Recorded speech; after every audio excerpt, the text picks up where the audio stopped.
नैमिषारण्यषट्सहस्रऋषिकुलवृन्दं श्रुतद्वं श्रीभागवती विद्या कथा। जय रूप सनातन भट्ट रघुनाथ श्रीजीव गोपाल भट्टदास रघुनाथ।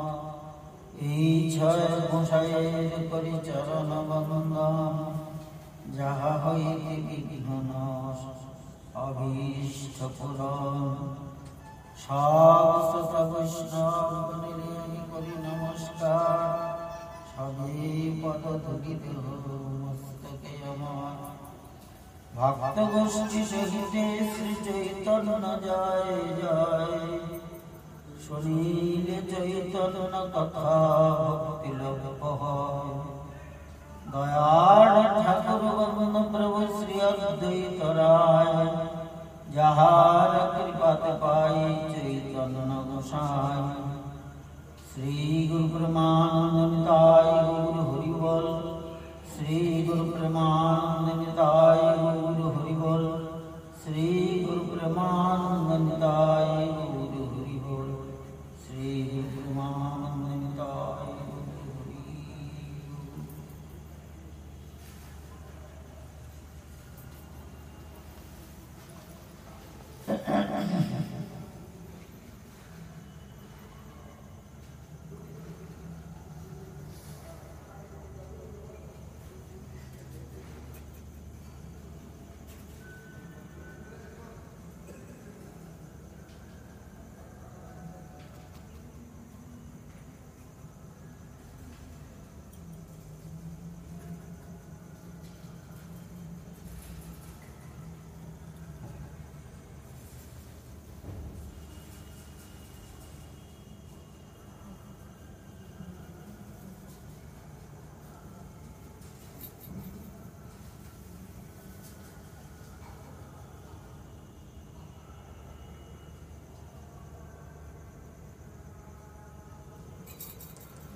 श्री गौर गोविंद चरणारविंद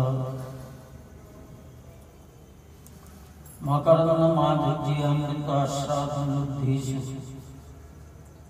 सुधी सज्जन वैष्णववृंद श्रद्धेय मातृमंडली चरणे प्रणाम पूर्वक। अद्भुत विषय परम कारुणिक करुणार घन विग्रह अखिल समृत सिंधु मूर्ति कलिकल्मष नाशकारी कलिजुग पावन अवतार सर्वैश्वर्यपूर्ण स्वयं भगवान श्री कृष्ण चैतन्य महाप्रभु कलिहत दुर्बल जीवी दुर्दशा अवलंबने कलि कलुषित जीवेर कल्मष नाशेर निमित्त नित्य गोलक वैकुंठेर परम सुखविलास वैभव परित्याग पूर्वक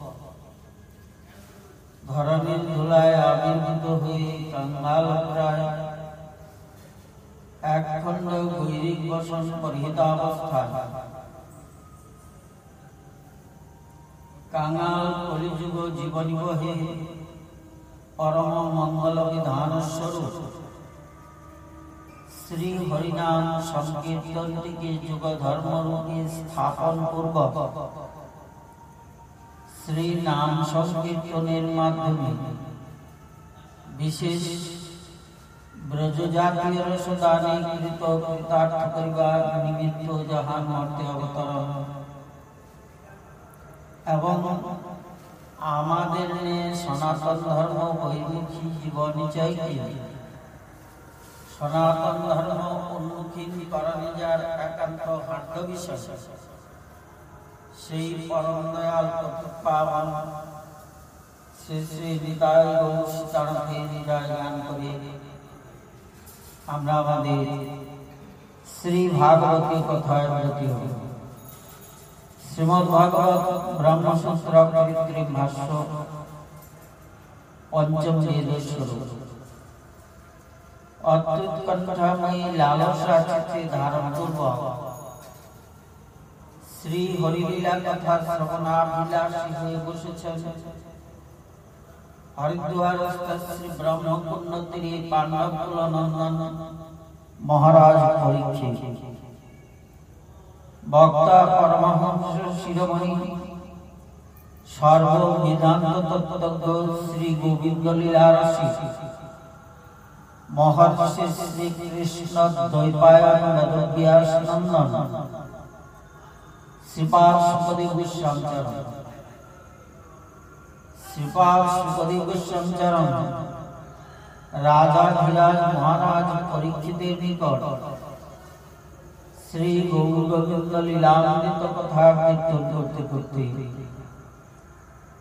শ্রীমদ্ ভাগবতের একাদশ স্কন্ধ থেকে একটি শ্লোক উত্তঙ্কন করে নিখিল ব্রহ্মাণ্ড স্থিত মনুষ্য দেহাশ্রিত জীবাত্মা পরম মঙ্গল বিধান করছেন। কৃতে যদ্ধায়ত বিষ্ণু ত্রেতায়াং যজত মুখৈ দ্বাপরে পরিচর্যায়াং কলৌতর হরিকীর্তনাৎ।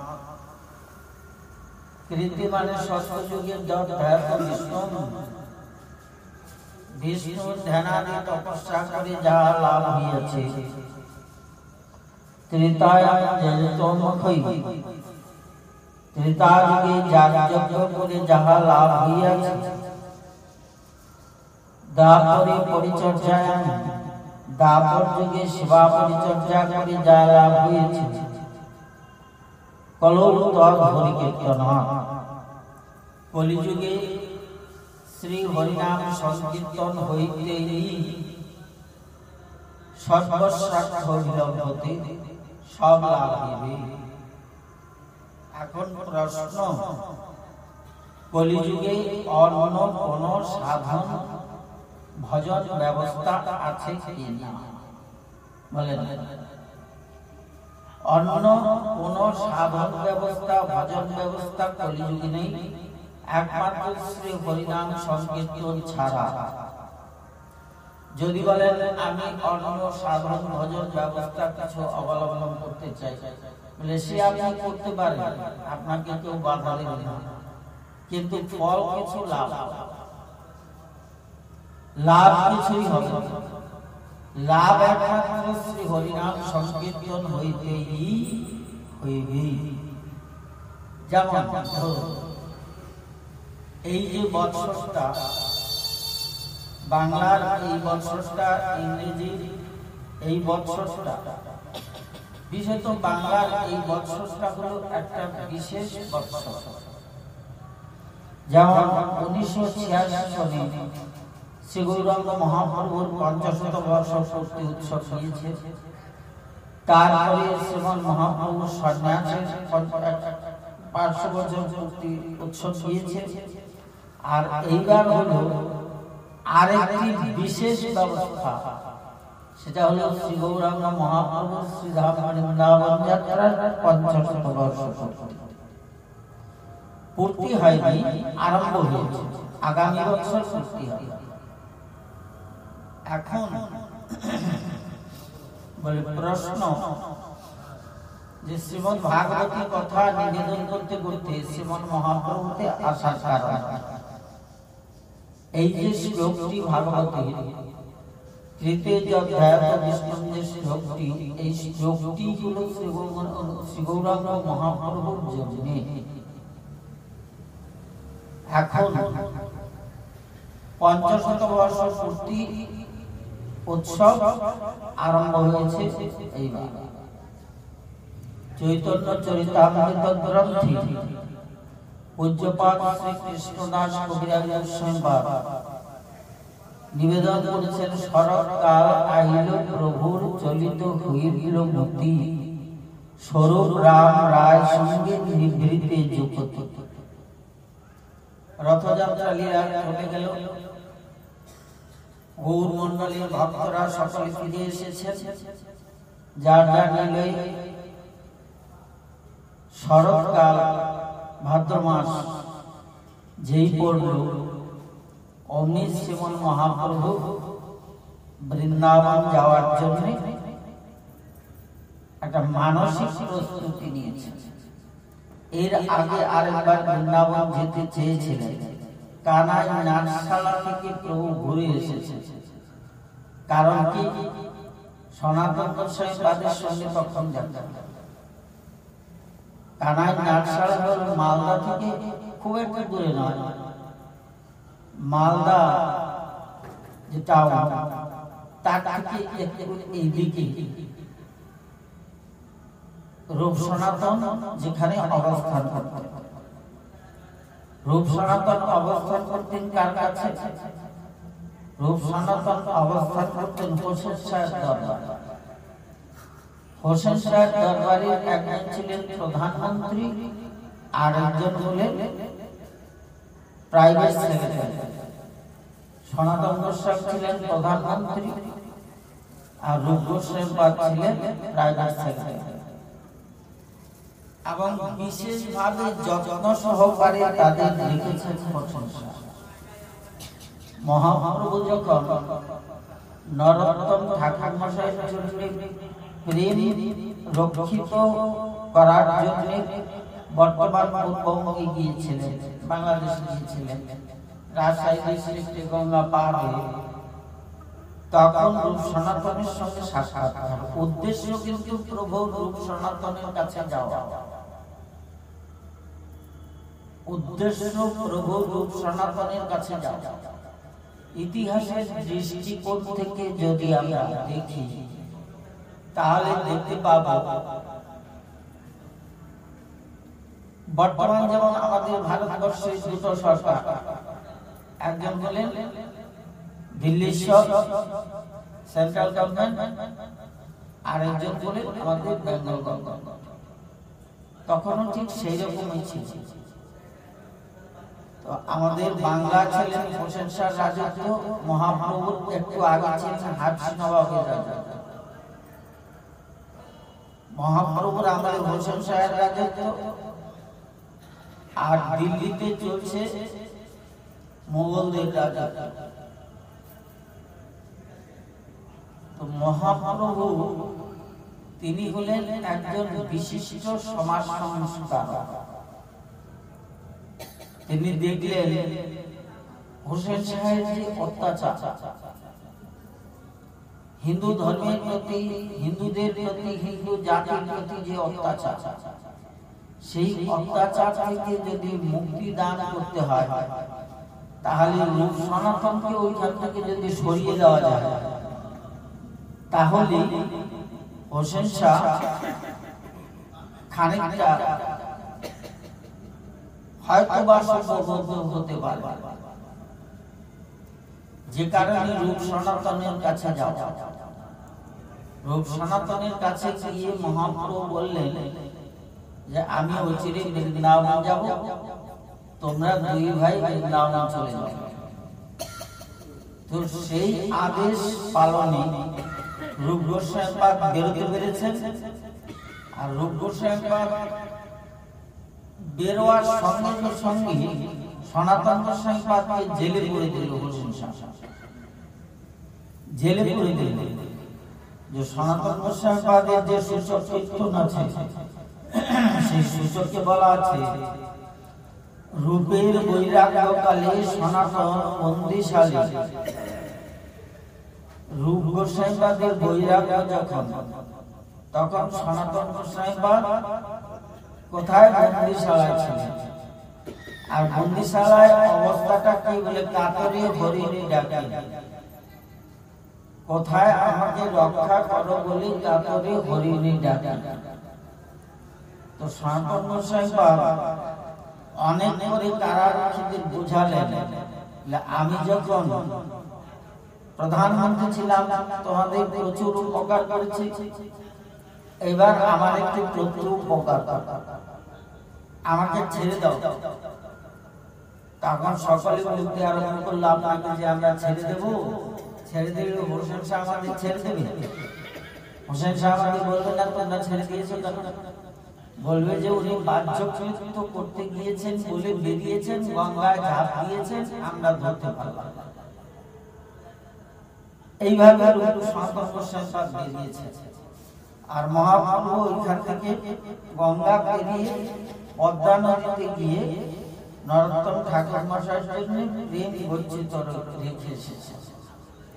ওই কানাই নাটশালা পর্যন্ত মহাপ্রভু যাওয়ার আগে সনাতন গোস্বামী মহাপ্রভুকে বলেছিলেন যে প্রভু তুমি বৃন্দাবন যাচ্ছ, যার সঙ্গে লোক হয় লক্ষ কোটি, শ্রী বৃন্দাবন যাইবার নহে পরিপাটি, তুমি একা বৃন্দাবন যাবে। তো সেই সময়টা এসেছে, শরৎকাল আইল প্রভুর চলিতে হইল মতি, স্বরূপ রাম রায় সঙ্গে নিভৃত যুগতি।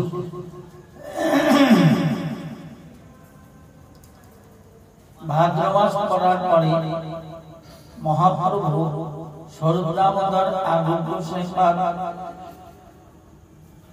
রামানন্দ রায় দুইজনকে নিয়ে বসলেন। বসে যুক্তি করলেন, বলে দেখো তোমরা দুইজন হও সহায় আমার, বনপথে শ্রী বৃন্দাবন যাইবার তোমরা দুইজন হও সহায় আমার। আমি কটক দিয়ে যাব না, আমি যাব কটক ডাইনে রেখে বাঁপথ দিয়ে ঝাড়খণ্ড পথে শ্রীধাম বৃন্দাবন যাব, ইহা আমার মনের বাসনা। যাই হোক, মহাপ্রভুর বাসনা পূরণের জন্য স্বরূপ দামোদর রামানন্দ রায় উভয়ে একেবারে পরিপক্ক অবস্থায় আছে। যেহেতু পূর্বলীলার দুইজন ললিতা এবং বিশাখা সখী, স্বরূপ দামোদর ছিলেন ললিতা সখী আর রামানন্দ রায় ছিলেন বিশাখা সখী। রাধারানী দুইজন দুই পাশে থেকে রাধারানীকে বুঝিয়েছেন বিরহ যাতনা নিয়ে, বিরহের যে ভাব সেই ভাব থেকে রক্ষা করেছেন। এইবারও গৌরলীলায় মহাপ্রভুর দুই পাশে দুইজন বসে আছেন। তো স্বরূপ দামোদর রামানন্দ রায় বলছেন যে প্রভু তুমি স্বতন্ত্র ঈশ্বর, স্বতন্ত্র ভগবান, তুমি যাবে, তোমাকে বারণ করবে এমন সাধ্য প্রভু কারণ নেই। তুমি যাবে, কিন্তু তুমি একা যেতে পারবে, তুমি একা যেতে পারবে, কারণ বনপথে কে হইবে তোমার বস্ত্রাম্ব ভাজন। তুমি যে বনপথে একা যাবে, তোমার বস্ত্র দুর্গমীর বহির্বাস কে বহন করবে, আর তোমার জলের ঘটি কে নিয়ে যাবে? তুমি তো নাম করতে করতে প্রভু যাবে, দোয়া হলে নাম করতে করতে যাবে, এগুলো কে নিয়ে যাবে? আর বনপথে কে তোমাকে ভিক্ষা দেবে? তাই তোমার দুইজন সেবক নেওয়া একান্ত প্রয়োজন। তখন মহাপ্রভু বললেন যে বলে দেখো স্বরূপ, দেখো রাম, আমি যদি কাউকে নিয়ে যাই, এখানে যারা আছে তাদের মনে দুঃখ হবে, ব্যথা পাবে, বেদনা পাবে। একজনকে নিলে আরেকজন মনে কষ্ট পাবে, ব্যথা পাবে, বেদনা পাবে। সুতরাং আমি এইখান থেকে কাউকে দিতে পারবো না, আমার পক্ষে অসুবিধা। এমন সময় রামানন্দ রায় বললেন যে প্রভু তোমার পূর্ব দেশে অর্থাৎ নবদ্বীপে দুইজন ভক্ত এসেছে। নবদ্বীপে দুইজন ভক্ত এসেছেন, দুইজনই স্নিগ্ধ স্বভাব এবং তোমাকে ভালো করে চেনেন, তোমার সেবা করার উপযুক্ত স্বরূপ।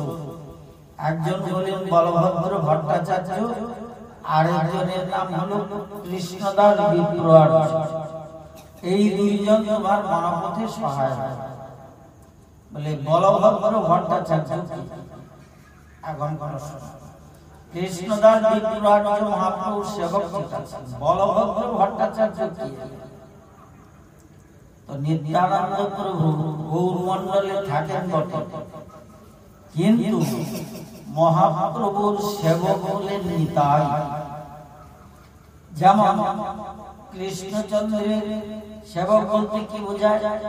কৃষ্ণচন্দ্রের পাদুকা মানেই বলরাম, কৃষ্ণচন্দ্রের চামর মানেই বলরাম, কৃষ্ণচন্দ্রের বস্ত্র মানেই বলরাম। সেই রকম মহাপ্রভুর পাদুকা মানে নিতাই, মহাপ্রভুর ছত্র মানে নিতাই, মহাপ্রভুর চামর মানে নিতাই, মহাপ্রভুর বস্ত্র অলঙ্কার যা আছে বলতে সব নিতাই। নিত্যানন্দ প্রভু তখন মহাপ্রভুকে বুঝতে না দেওয়ার জন্য, বলে বুঝতে না দেওয়ার কারণ কি? নিত্যানন্দ প্রভুর উপর মহাপ্রভু গৌর মণ্ডলের ভার দিয়েছেন। রথযাত্রার পরে সকলে চলে এসেছেন, নিত্যানন্দ প্রভু আসতে চাইছেন না। নিত্যানন্দ প্রভু চাইছেন মহাপ্রভুর সেবা করবেন, পুরীতে থাকবেন। তখন মহাপ্রভু নিত্যানন্দ প্রভুকে, মহাজনী পদ আছে দ্বিজ বলরাম দাস ঠাকুর, নিত্যানন্দ প্রভু মন্ত্র শিষ্য। বলরাম দাস ঠাকুরের পদ আছে, বিরলে নিতাই লইয়া হাত ধরি বসাইয়া, মধুর কথা কন ধীরে ধীরে, নিতাই তুমি কারো বঞ্চিত করো না, আমার বলতে আর কেউ আছে নিতাই, নিতাই তুমি কারো বঞ্চিত করো না, সত্তরে যাও তুমি নবদ্বীপ মুখী, সত্তর তুমি নবদ্বীপে যাও। নবদ্বীপে গিয়ে কি করবে? নয়নে দেখিবে যারে, নাম প্রেমে দিবে তারে,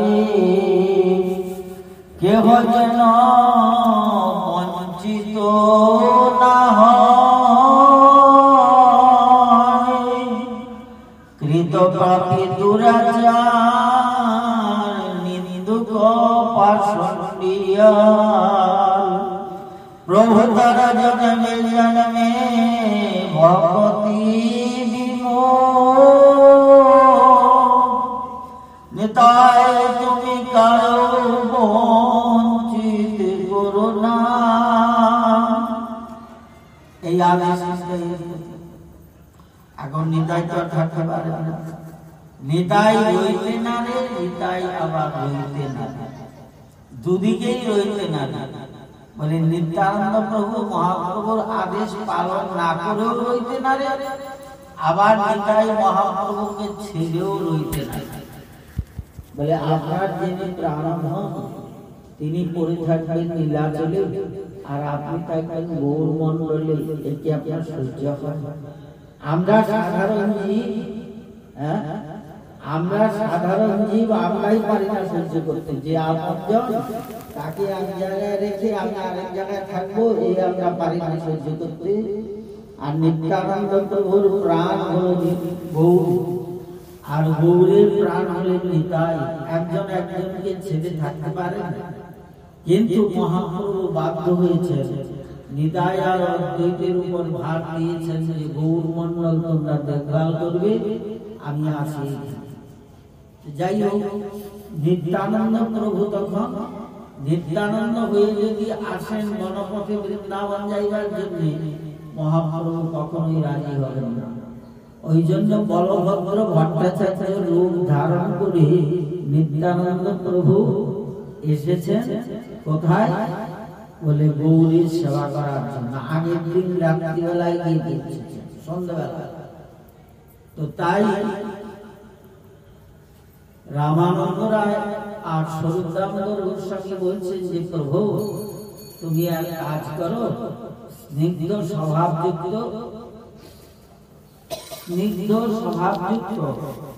এই কৃষ্ণদাস বিদ্রোহার্য আর বলভদ্র ভট্টাচার্য, এরা দুইজনকে আপনি একটু বসেন, রাজি হয়েছে। বলভদ্র ভট্টাচার্য কৃষ্ণদাস বিদ্রোহার্যকে সম্মান করেন। সেই সংবাদ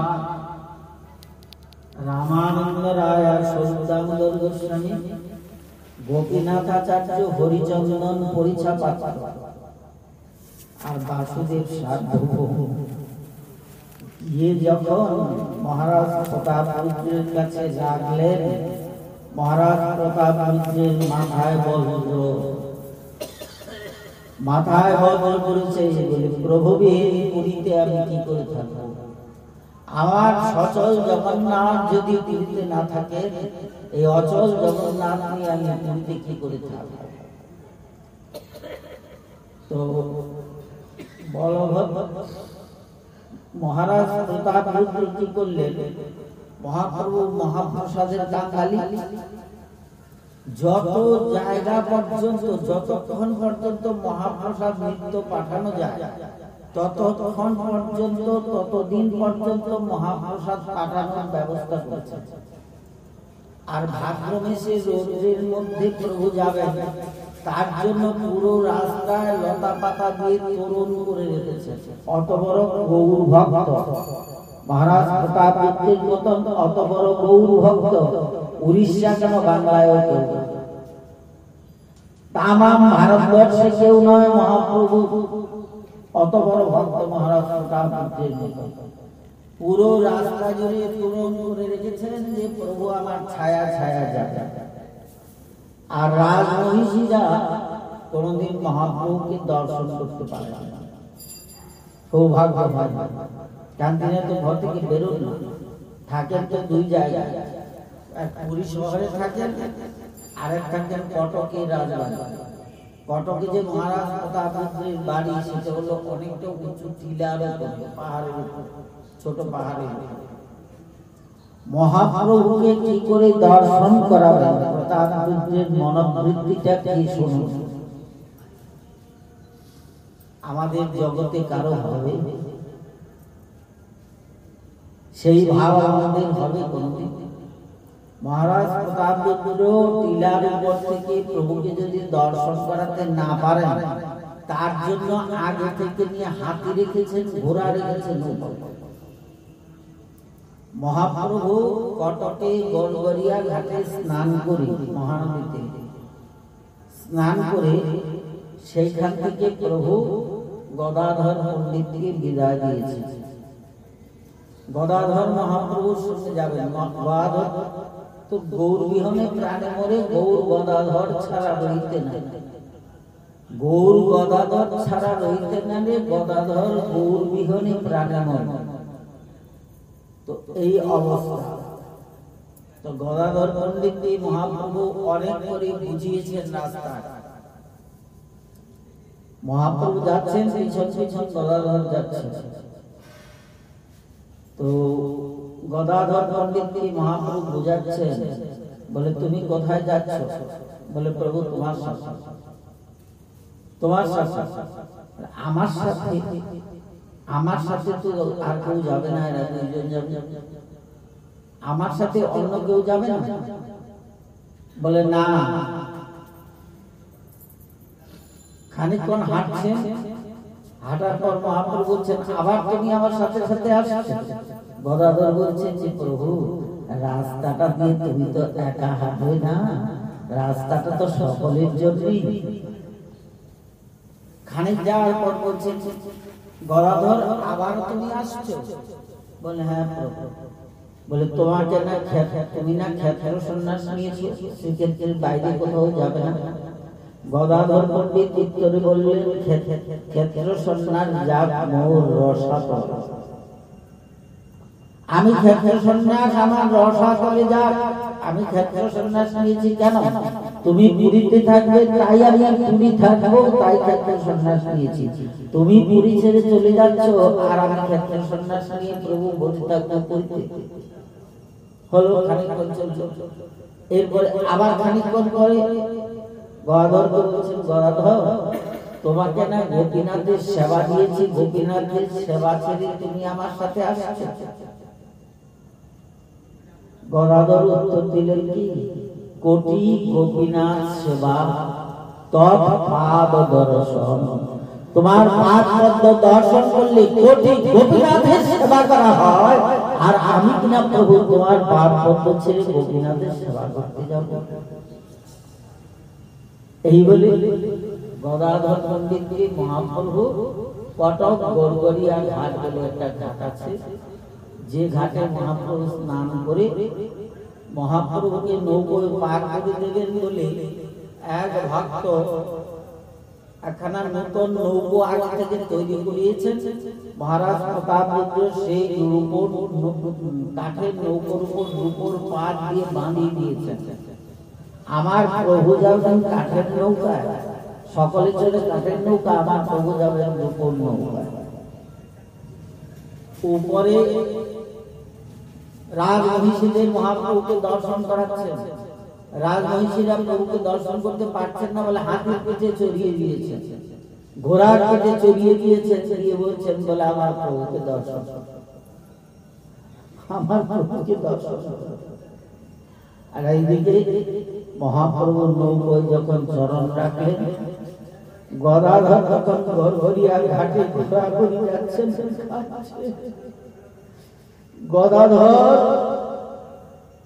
গদাধর গড়াগড়ি যায়, গৌর কাঁদে ঘোরায়।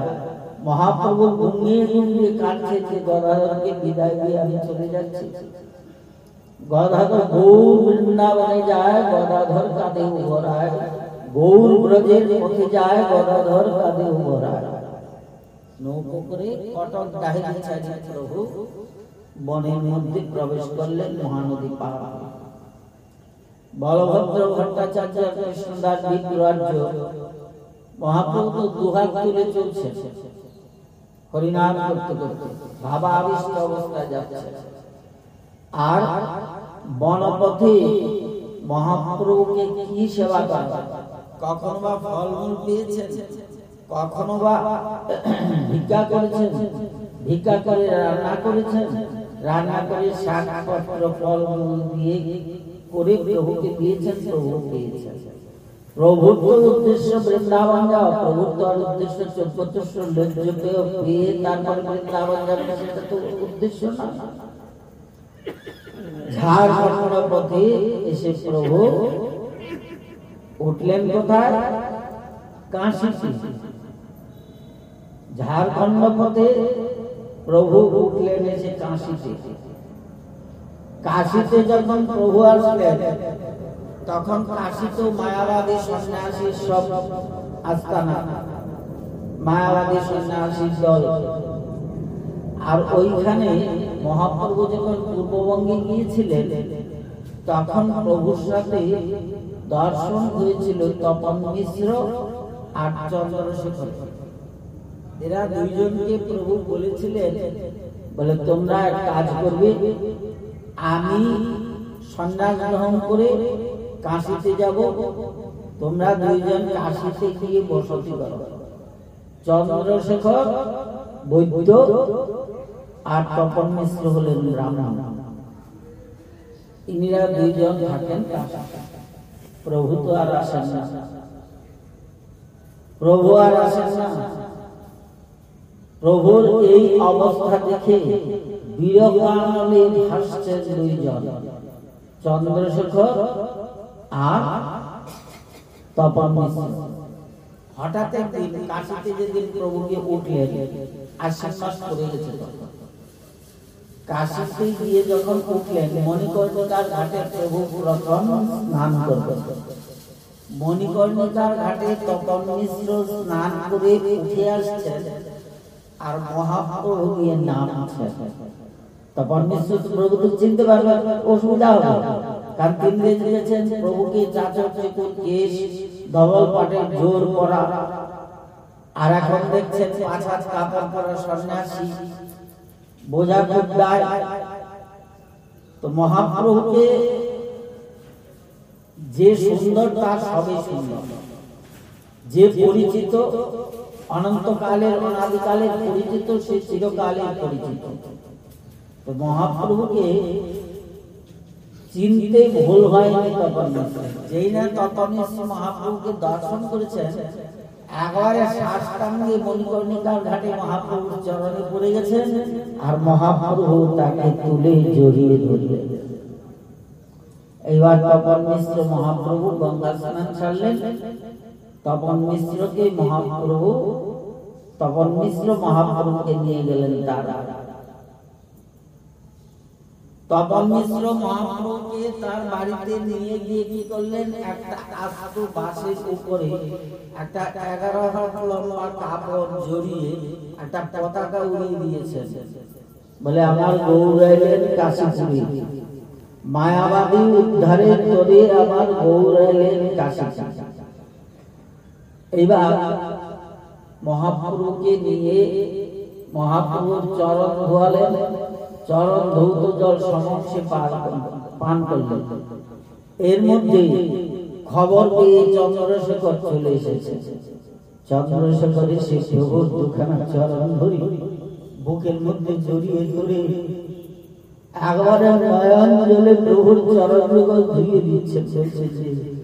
প্রভু, এই মায়াবাদের দল এইখানে তুমি আমাদের পাঠালে, সকল ভক্তবৃন্দ তাদের কত জায়গায় দেখেছে, তারা নিরন্তর তোমার পাদ পদ্ম দর্শন পায়, নিরন্তর না পেলেও বৎসরে একবার পায়। আর আমাদের প্রভু এমন জায়গায় দেখেছো যে আসছি অবধি তোমার চরণ দর্শন পেলাম।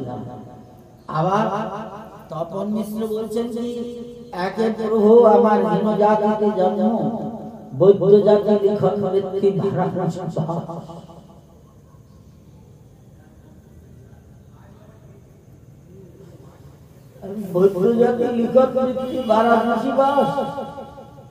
যেখানে মায়াবাদীর দল, কৃষ্ণ কথার কোন গন্ধ নেই, নিরন্তর মায়াবাদের কথা, সেখানে প্রভু তুমি আমাকে রেখেছো। তপন মিশ্র রেখেছো। এবার তপন মিশ্রের বাড়ি মহাপ্রভু মুখ ধারণ করলেন। বলভদ্র ভট্টাচার্য পাক করলেন। প্রসাদ পেয়ে মহাপ্রভু যখন বিশ্রাম করতে গিয়েছেন, দেখুন ভক্তের ঘরে ভক্ত জন্মায় কেমন। 6 বছরের বাচ্চা ছেলে তপন মিশ্রের ছেলে রঘুনাথ মিশ্র মহাপ্রভু শয়ন করিয়াছেন, মহাপ্রভুর পাদ সম্মান করছে। মিশ্র পুত্র রঘু করে পাদ সম্মান।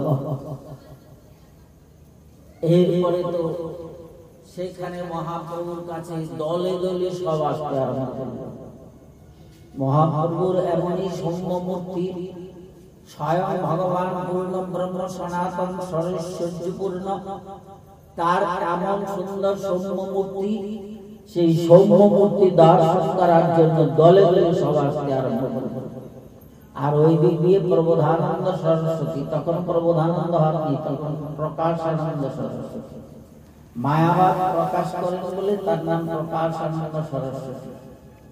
প্রকাশানন্দ সরস্বতীর কাছে গিয়ে যখন কেউ বলে যে নীলাচল থেকে এক সন্ন্যাসী এসেছেন, এমন সুন্দর তার রূপ আর এমন তার গুণ, এমন তার কৃষ্ণ কথা বাচন ভঙ্গি যে শ্রবণ করলে উন্মাদ হয়ে যেতে হয়।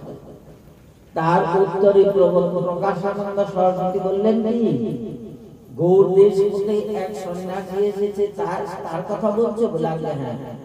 বলে সন্ন্যাসী নয় তো সে মহা ইন্দ্রজালী,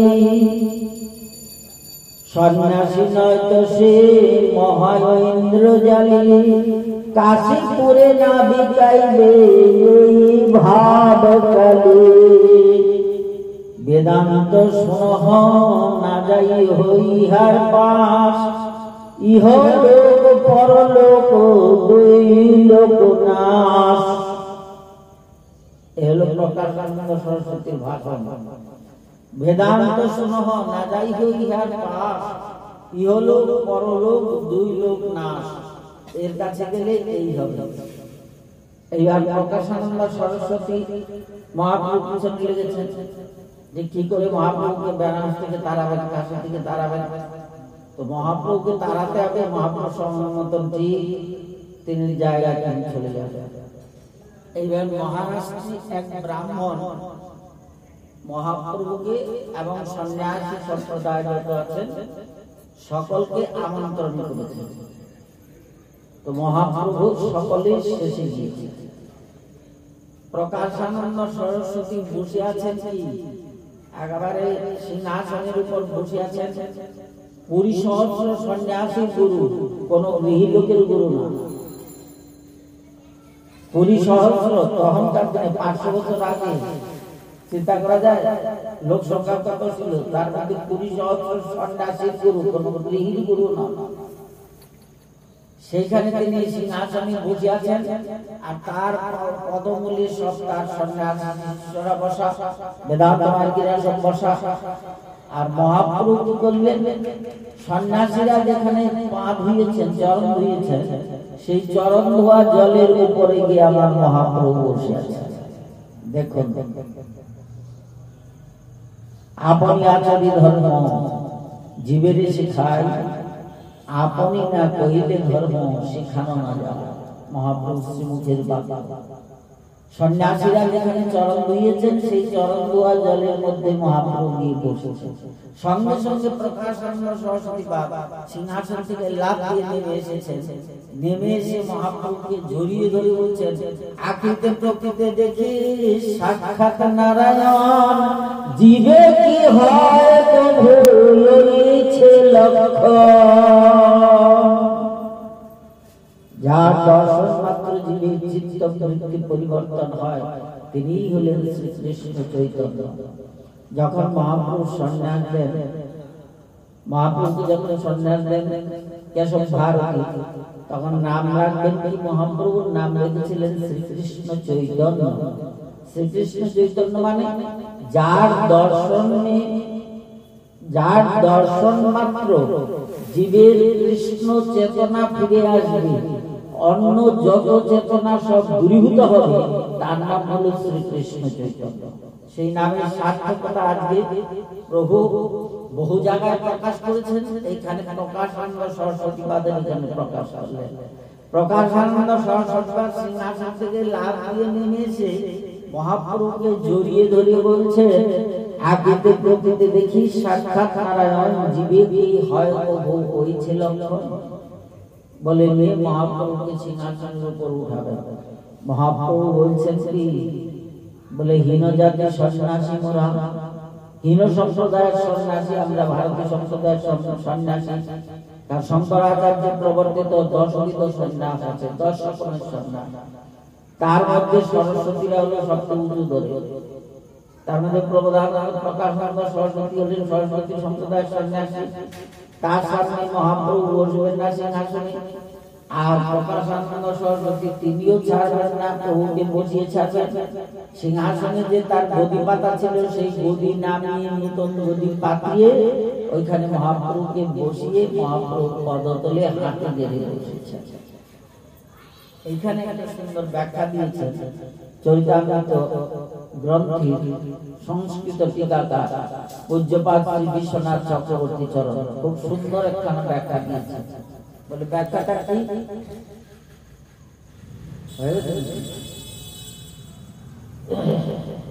ব্যাখ্যাটা কি দিয়েছেন?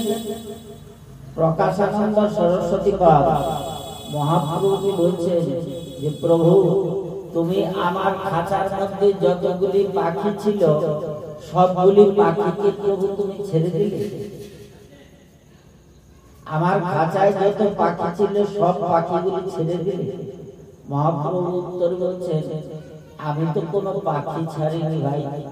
বলে আমার এই হৃদয়রূপী খাঁচার মধ্যে অবিদ্যা, পশু বৃত্তি, জীব হিংসা বৃত্তি, পর সম্প্রদায় হিংসা বৃত্তি, বিশেষত তোমার প্রতি যে আমার বৃত্তি ছিল, বুদ্ধি ছিল, সেই বুদ্ধিরূপ যে পাখিগুলি আমার খাঁচায় যত ছিল, সব তুমি ছেড়ে দিয়েছো। মহাপ্রভু হাসছেন আর বলছেন, আমি ছাড়িনি গো, আমি ছাড়িনি। আমার প্রভু কৃষ্ণ হলেন দয়াময়।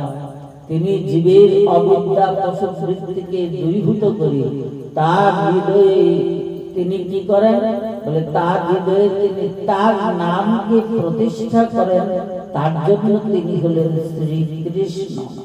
বলে শ্রীকৃষ্ণ শব্দের অর্থ কি? বলে শ্রী হলো সৌন্দর্য, আর কৃষ্ণ মানে ক্রি মানে কর্ষণ করা, কর্ষণ করা মানে আকর্ষণ করা, আর স্ন মানে আনন্দ। যিনি সৌন্দর্য তৈরি করে আনন্দের মাধ্যমে আকর্ষণ করে জীবের হৃদয়ের অবিদ্যা পশুবৃত্তিকে দূরীভূত করি, তাকে তিনি প্রতিষ্ঠা করেন, তার নাম হলো শ্রীকৃষ্ণ। আমি তোমার খাঁচার পাখি ছাড়িনি, তোমার খাঁচার পাখি যিনি ছাড়ার তিনি ছেড়ে দিয়ে তোমার খাঁচার পাখিতে তিনি গিয়ে প্রবেশ করেছেন। এইবার সেখানে নিমন্ত্রণ হয়ে গেল, প্রসাদ অঙ্গীকার হয়ে গেল। এইবার তার প্রকাশানন্দ সরস্বতী মহাপ্রভুর পিছন ছাড়েন না। প্রকাশানন্দ সরস্বতী ছিলেন সকলের দুঃখের কারণ, বিশেষত তপন মিশ্র এবং চন্দ্রশেখর, ইন্দিরা দুইজনের ভীষণ দুঃখের কারণ ছিল প্রকাশানন্দ সরস্বতী। নাহলে যে লোক বলতে পারে বলে সন্ন্যাসী নয় তো সেই মহা ঐন্দ্রজালী, কাশীপুরে না বিগাইলে এই ভাব কালী, বেদান্ত শুনহ না যাইব ইহার পাশ, ইহলোক পরলোক দুই লোক নাশ। সেই প্রকাশানন্দ সরস্বতী যখন মহাপ্রভুর চরণাশ্রয় করলেন, তখন মহাপ্রভু বললেন কি, আজকে থেকে তোমার নামকরণ করা হলো প্রবোধানন্দ সরস্বতী। বলে কেন? বলে এতদিন তুমি মায়াবাদ প্রকাশ করে জীবকে মায়ার পথে চালিত করেছো, মায়াবাদ প্রকাশ করেছো জগতে, তাই তুমি ছিলে প্রকাশানন্দ।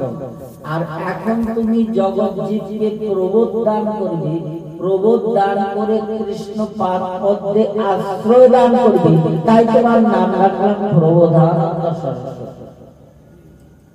তো এইবার মহাপ্রভু কাশী থেকে যাত্রা করবেন। কাশী থেকে প্রভু যখন যাত্রা করবেন, এইবার তার নৌকোয় যাবেন, হাঁটা পথে কাশী থেকে যাবেন, বেনারস থেকে যাবেন প্রভু কোথায়? প্রয়াগ। প্রয়াগ যাবেন। প্রয়াগ গেলেন, প্রয়াগ এসে দেখেন কি ওইখানে রূপ গোস্বামী পাদ বসে আছে। প্রয়াগে রূপ গোস্বামী চরণ বসে আছেন। রূপ গোস্বামী চরণ বসে আছেন, মহাপ্রভুকে দর্শন মাত্র রূপ গোস্বামী পাদ কি করলেন? রাস্তা থেকে এক মুঠ ঘাস তুললেন, দুই দাঁতের মধ্যে দিয়ে কামড় দিয়ে মহাপ্রভুর চরণে আত্মসমর্পণ করেছেন। এখনো এই আপনাদের সকলে শ্রীচরণের আশীর্বাদে এই কিছুদিন আগে বৃন্দাবন যাওয়ার সৌভাগ্য লাভ হয়েছে। সেখানে একজন সাধু, সাধু মানে কি, তার বয়স নিয়ার অ্যাবাউট 90 এবং খুব বড় পণ্ডিত তিনি, পঞ্চতীর্থ। আবার সম্পর্কে আমার ভাই চালা, আমার জ্যেষ্ঠ গুরু ভ্রাতা আছে। এবং ভজনানন্দী মানে কি, ভীষণ ভজনানন্দী। তো তার সঙ্গে প্রসঙ্গ হচ্ছিল, প্রসঙ্গ হতে হতে আমি একটা কথা বলেছিলাম যে রূপ সনাতনের মতন বৈরাগ্যবান পুরুষ অদ্যাবধি শ্রীধাম বৃন্দাবনে আবির্ভূত হয়নি, আগত হয়েও রূপ সনাতনের মতন বৈরাগ্যবান পুরুষ। তখন সে আমাকে একটা কথা বলেছিল, কথাটা আমার মনে এত লেগেছে যে বলার মতন। বলেছিল, প্রভু আমার মনে হয় রাধারানীকে বোধহয় এত বৈরাগ্য ছিল না যে বৈরাগ্য সনাতনের ছিল। রাধারানীর বোধহয় এত বৈরাগ্য ছিল না যে বৈরাগ্য সনাতনের ছিল। বলে সনাতনের বৈরাগ্যে একটা ডেফিনিশন, একটা সংজ্ঞা, আনিয়া মনের শাক অলবনি করিবার ভোগ লাগায় মদন মোহনী, এই হল তার বৈরাগ্য। যাই হোক, এইবার রূপ গোস্বামী পাদ মহাপ্রভুর চরণে আত্মসমর্পণ করলেন।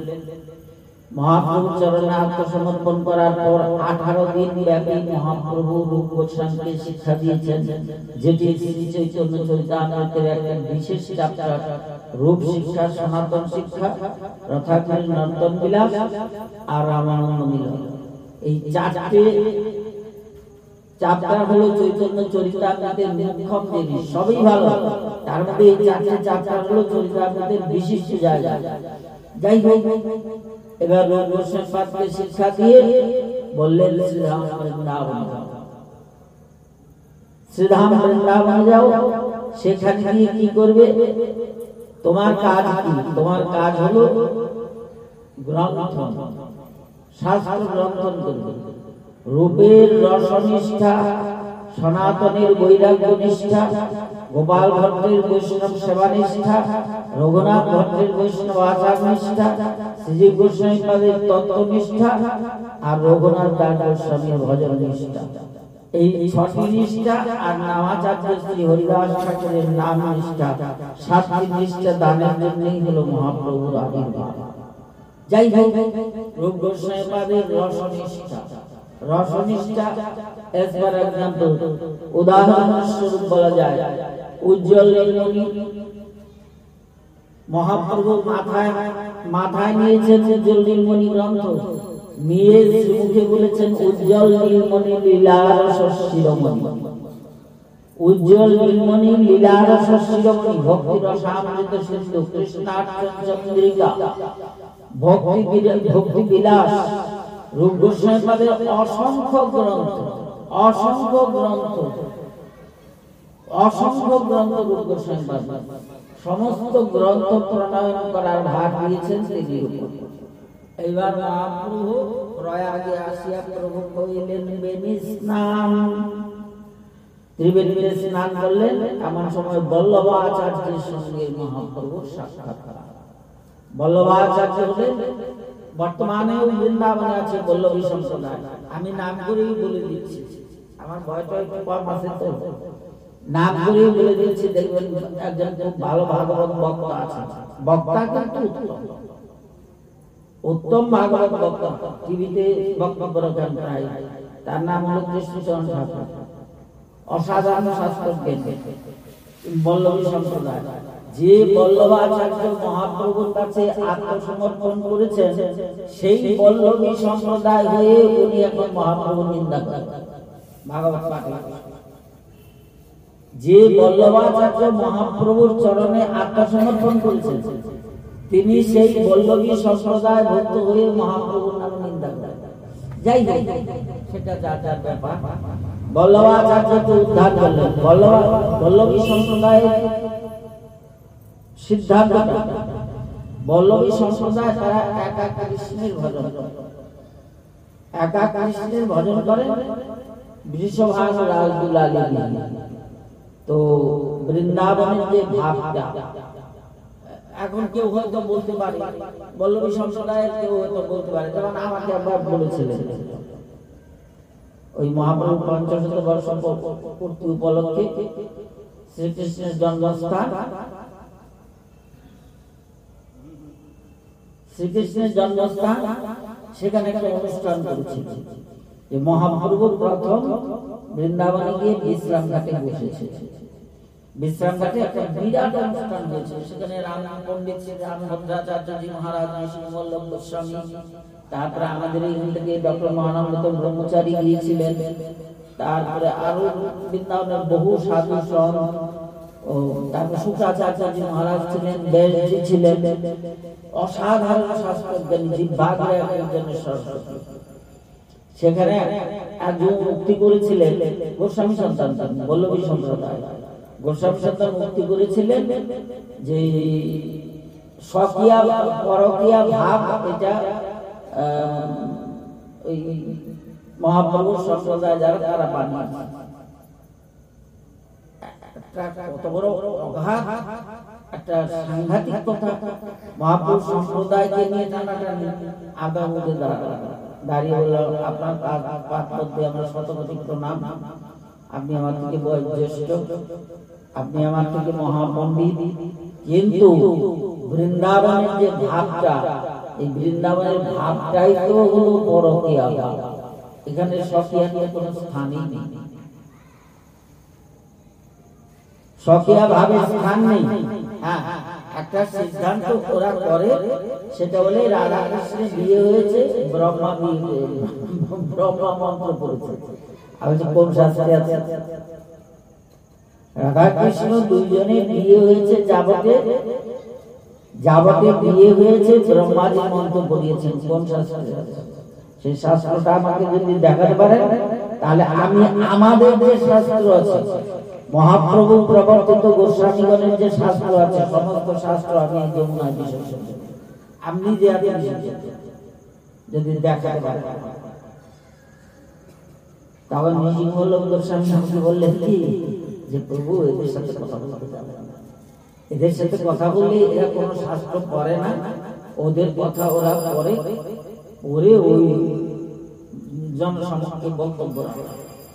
তো যাই হোক, ত্রিবেণী আসিয়া প্রভু কইলেন বেণী স্নান, বেণী স্নান কইলে করিয়া প্রভু কইলেন মাধব দর্শন। ওই যে মাধব দর্শন, একা কৃষ্ণ, একা কৃষ্ণ বল্লভাচার্যের মাধব দর্শন। তো মহাপ্রভু তখন বলেন শ্রীমতী গেলেন কোথায়, শ্রীমতী গেলেন কোথায়, অর্থাৎ বিশ্বভারত রাজদুলালী কোথায়। তখন বল্লভাচার্যকে বললেন রাধা কৃষ্ণ শক্তিপূর্ণ শক্তিমান,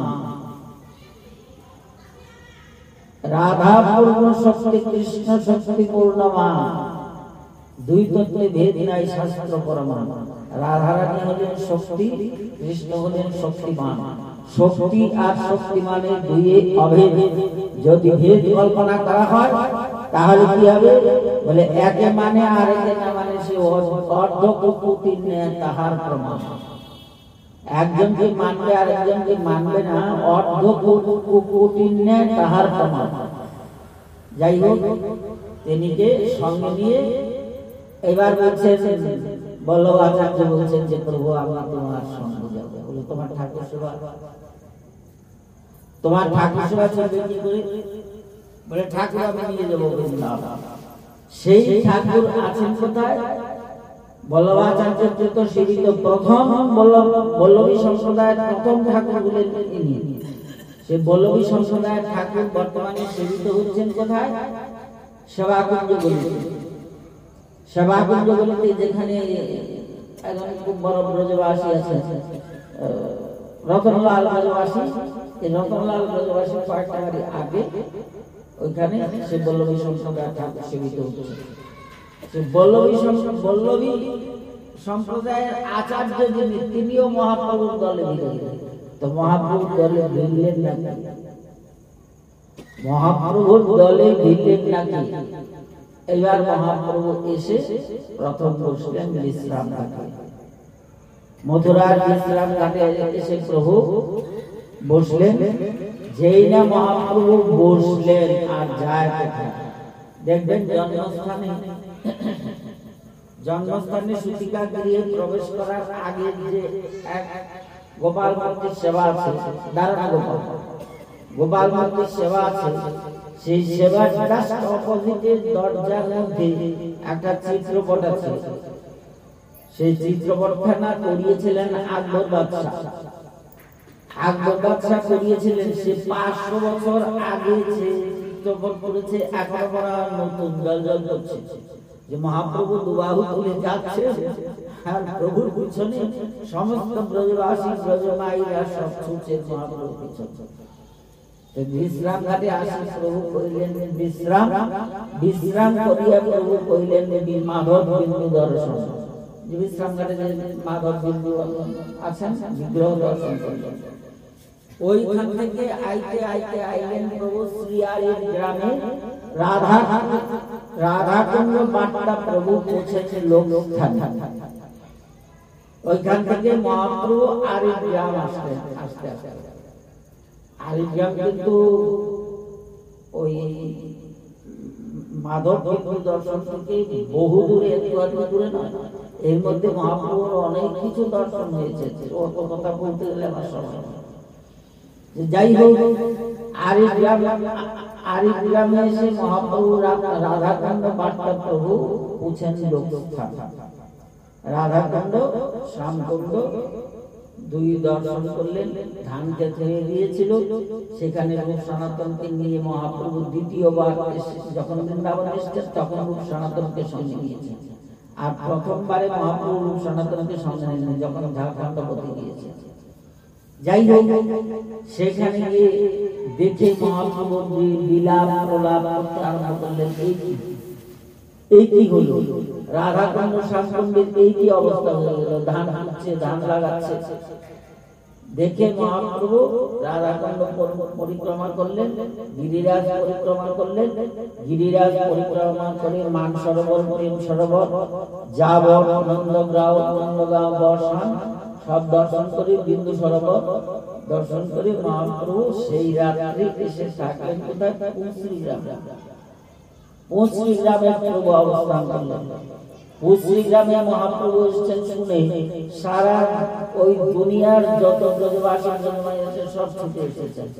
সকলে বলতে আরম্ভ করলেন, সাক্ষাৎ গোবিন্দ আবার এসেছেন বৃন্দাবন, সাক্ষাৎ গোবিন্দ শ্রীরাম বৃন্দাবনে এসেছেন। এইভাবে মহাপ্রভু আস্তে আস্তে আস্তে আস্তে বৃন্দাবনের সমস্ত জায়গায় ঘুরে ঘুরে দেখে মনের দুঃখে, মনের খেদে বৃন্দাবন মুক্ত হতে চলল। বৃন্দাবন মুক্ত প্রায়। এই অবস্থা দেখে মহাপ্রভু খেদ এসে রাস রজনীর আগের দিনে এসে বৃন্দাবন হাজির, যেটা বৃন্দাবন রাস রজনীতে মহাপ্রভু বৃন্দাবন পঞ্চকোশী পরিক্রমা করছেন। পঞ্চকোশী পরিক্রমাটা রাসলীলায় শ্রীকৃষ্ণ যেভাবে রাস করেছিলেন মহাপ্রভু ঠিক সেইভাবে রাস করেছেন। শ্রীকৃষ্ণ শুধু গোপীদের নিয়ে রাস করেছেন, মহাপ্রভু স্থাবর জঙ্গম উন্মত্তকারী রাস কাউকে বলেন। মহাপ্রভু হলেন ভোগী ভগবান, তিনি সকলকে ভোগ করিয়েছেন, একা খেতে ভালোবাসেন, পাঁচজনকে দিয়ে খান। মহাপ্রভু এই রাস রজনীতে এমনকি নিজে স্বয়ং ভগবান হয়েও জীব শিক্ষা করে মহাপ্রভু গোপীশ্বরের কাছে এসেছেন। গোপীশ্বরের কাছে এসে প্রভু প্রার্থনা করেছেন, ওয়ে ওয়ে গোপীশ্বর,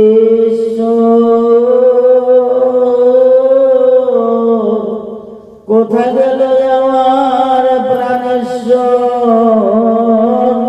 ওয়ে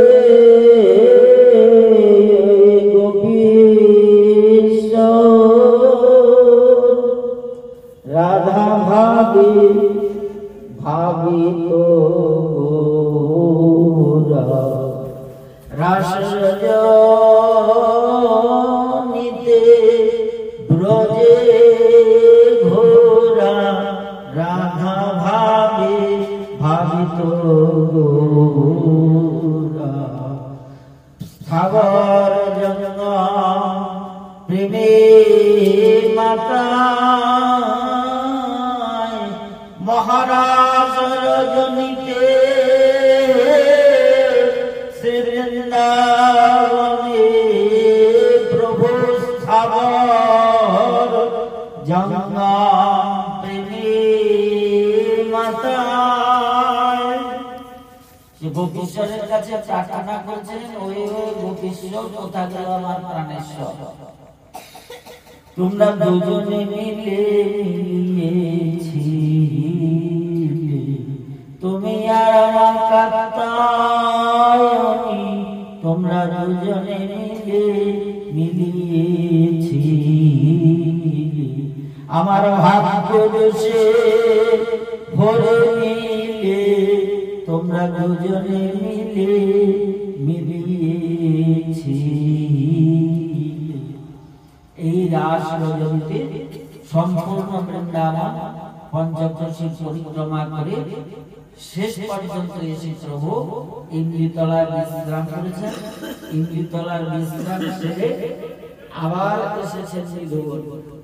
নিধুবনে এসে নিধুবনের যে ফটক, সেই নিধুবন তো বন্ধ থাকে রাত্রিবেলা। নিধুবনের যে ফটক, পশ্চিম যে ফটকটা, সেই ফটকের মধ্যে মহাপ্রভু নিজে দাঁড়িয়ে কীর্তন করেছেন। নিজে দাঁড়িয়ে মহাপ্রভু কীর্তন করেছেন। কীর্তন করেছেন, কীর্তন করেছেন এই সেই নিধুবন, যেথায় আমার প্রথম প্রকট, এই সেই নিধন, যেথায় আমার প্রথম প্রকট এই সেই নিধন। বলে নিধবনে তো রাধারানীকে স্বপ্ন দেখিয়েছিলেন, যে এই জন্যই বলছেন এই সেই নিধবন যেখানে আমার প্রথম প্রকট, এই সেই নিধবন। নিধবনে মহাপ্রভু কীর্তন করে ওইখানে সমাপ্তি করেছেন রাস। তো মহাপ্রভু 500 বছর পূর্তি উৎসব চলছে, বৃন্দাবন যাত্রা 500 বছর আরম্ভ হয়েছে, আগামী বছর রাসে পূর্তি হবে। সকলের কাছে প্রণাম জানাচ্ছি, সকলের কাছে আমি জোড়হাত করে প্রার্থনা করছি, সকলে আশীর্বাদ রাখবেন। আগামী বছরের পরের বছর মরে যায় কোনো দুঃখ নাই, আগামী বছর মহাপ্রভুর এই পঞ্চশত এই লীলা যেন দর্শন করে যেতে পারে।